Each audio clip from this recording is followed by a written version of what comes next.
が小さいのがコンプレックスだったので、ちょっと30手前になるんで、支配やろうかなと。なるほど。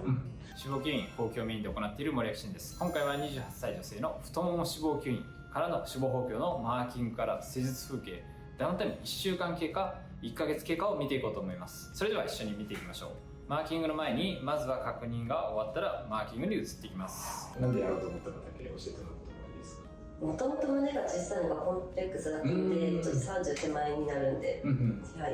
やろうかなと。なるほど。太ももを細くしたいというよりはどっちかというとお胸を大きくしたいっていうところでやろうという感じですね。で今回太ももから取るんですけど、取る部位によって形を変えれるんですけど、太もも脂肪吸引だけでやる方だと練習が多いんですけど、今回はお胸に入れるのがメインなので、ちょっと部位を分けてやるんですけど、今人気なのがこの外張りを取ってまっすぐにしてあげて、骨格ウェーブ系の方がやると綺麗になる。内ももをしっかり作る感じ。あとは前張りとかが気になる方はそっちから取ってあげるといいんですけど、どうしますか？やっぱりまっすぐにしたいんで、内と外、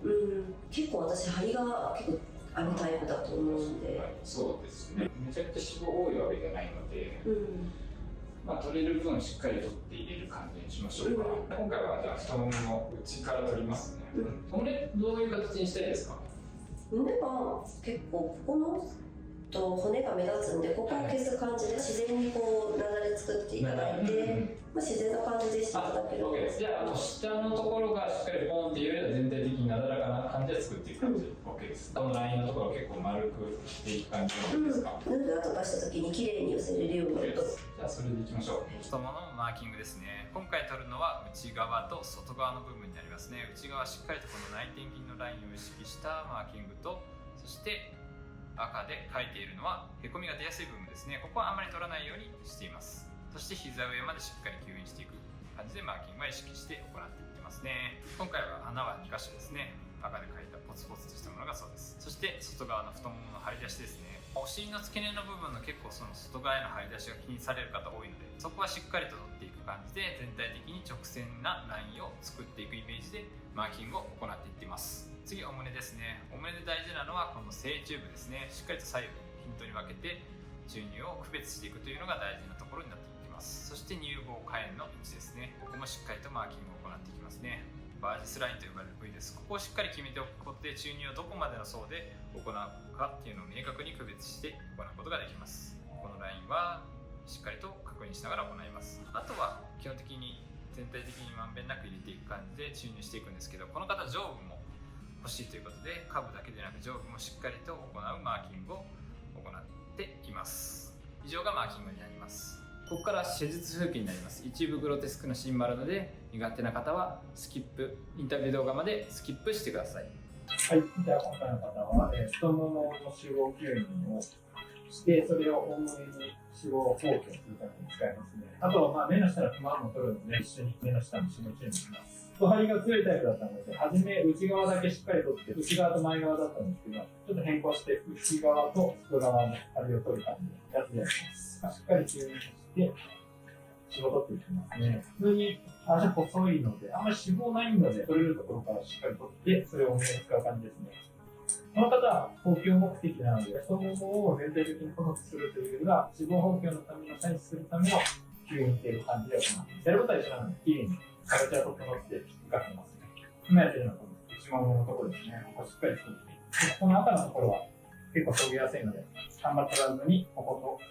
と内ももの部分しっかりとで、吸引は行っていきます。外側ですね。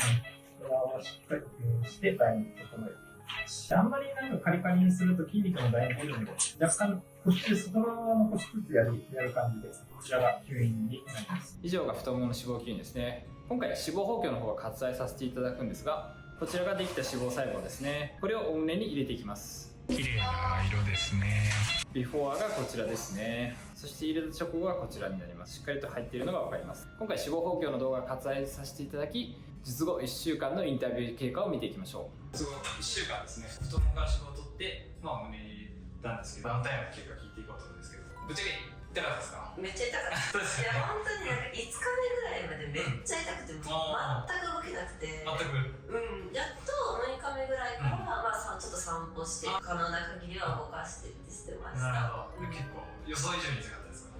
結構地獄ですね、太もも脂肪筋が多分一番痛いと思うんで、そこがやったら次の人がね、歩くの大変だと思うんで、個人差ありますけどね、次の日とかは休んだ方が絶対2、3日は休んだ方がお仕事とか、お仕事結構休まれてたんですよ。私1週間休んでる。一緒にですね、トイレとか結構大変って聞くんですけど、トイレもまだマシで、普通に立ち上がる動作がしんどかったです。座るよりかはよいしょって立ち上がるよいしょの方がこのまま立ってる分には大丈夫です。って感じです。腫れ内出血もがっつり出るので、そういうところも変えてダウンタイムがしっかり出るっていうのだけ押さえてもらいたいのと、お胸もどうでした？痛かったですか？私胸マシでした。そう内出血も出なくて、お胸の方はそんなに痛くないっていう人が多いので、太ももですよね、一番痛いところなんで、これを経験すると美容施術が基本的に多分大丈夫かなって、1週間過ごしてみて気になることとかありました？特に痛いしかない今回胸入れてるんですが、脂肪補強、大事なのが入れてどれだけ残るかっていうのが大事なのでアドバイスさせていただいたんですけど、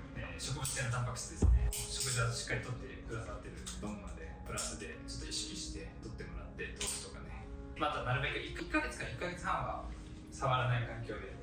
いていただければなと思いますね。結果としては全然大丈夫だと思うので、今後2回3回目とも考えてるってことなんですよ。脂肪補給だと有効再現とかもそうなんですけど、2回3回する方も多いので、もしやるならお腹とかお腹とに飲んでから次いいですね。やっぱりお腹に飲んで太ももから取って入れてあげると、こっちが細くなって綺麗になって、かつお胸も入れれるので、かなりボディラインが綺麗にいけるかなと思うので、そこはいいと思いますね。次は術後1ヶ月のインタビュー経過です。太もも脂肪吸引をした脂肪をですね、脂肪補強と頬と目の下脱脂と目の下注入やってる方ですね。どうですか、団体は。2週間過ぎた頃ぐらいからすごいマシでした。あ、ですか。2週間目ぐらいまでは結構辛かったんですけど、週1で結構インディバイトをかけますっていうか、あとめっちゃ歩くことを意識して、ただだいぶ、内出血の日、今は普通にむくみがまだはあるかなぐらいで、めちゃくちゃ硬いわけでもないので、多分めっちゃ早い方そうです。インディバの効果はあるかなという方は歩いてくれてる方ですね。収入の静寂なんです。目の下はめっちゃ満足してます。もう自然な感じで涙袋も出てきて、そこはもう多分大丈夫だと思う。頬どうです？頬そんなにもともと多分少量しか入れてないので、そんなにペッて売るわけじゃなかったですもんね。お前はちょっと結構減りましたからね。もともとが私は小さかったんで、まあでも最初より上がった感じは、最初よりは断然上がって、形めっちゃ綺麗です。自然な感じで、もともとの形が綺麗だったので、そこに合わせて入れてるんですけど、やっぱりちょっと1回目で、380結構入れてるんですけど、ちょっとやっぱり減るので、どんなに良くても半分なので、例えば300入れたら150、最初結構パンパンじゃないですか。あれを見てるとちょっと悲しくなりますよね。そこから比べるとやっぱちょっと減るので、そこがやっぱ脂肪補給のシリコンバッグだとね、一度でそこのところから形変わらないんですけど、でもやっぱり傷跡も残ってない。綺麗になる。ここも多分そんなに、やっぱり脂肪補給はそれも含めて個人的には1回目も考えられてる。1回目なんか半年ぐらい経ったいいですね。お腹と腰回り。いいですね。そこでついてるわけじゃないですけど、これぐらいの方でお腹やるとめちゃくちゃ綺麗なボディラインが作れるんで、あんまり太ってない人の脂肪筋ってラインを整えるっていう意味でいいと思います。ぜひお腹のラインを整えてお胸にもボリューム出すっていうのはいいかなと思いますね。あとはなんかこれ知っといた方が良かったなみたいなことありました？インディバも実前に2回ぐらい行くといいっていうのを聞きました。結構ダウンタイムが楽っていうのと、脂肪が柔らかく代謝良くするとなるので、そこは確かにいけるなら節電インディバ行ってもいいかなとは思いますけどね。ちょっと腫れたというか、ここ心配だったとこは、ここの鼠径部のところが結構タンコ部ぐらいに最初は、だって結構心配したんですけど、しょうがないというか自然なものだと聞いたので、結構腫れたり心配になったんですよね。ダウンタイムの時はちょっと腫れたりで、むしろボコってなって不安になると思うんですけど、まだありますので、そこだけはちょっと見てもらったらいいかなと思いますね。28歳女性の太もも脂肪吸引から脂肪補強のマーキングから施術風景、ダウンタイム1週間経過、1ヶ月後経過を紹介しました。今後も脂肪吸引や補強に関する動画を投稿していくので、チャンネル登録といいねよろしくお願いします。また概要欄の公式 LINE から脂肪補強相談希望とご連絡いただくと、毎月5名限定の特別キャンペーンモニターをモニター審査なしで適用とさせていただきます。興味がある方は公式 LINE からご連絡ください。それでは。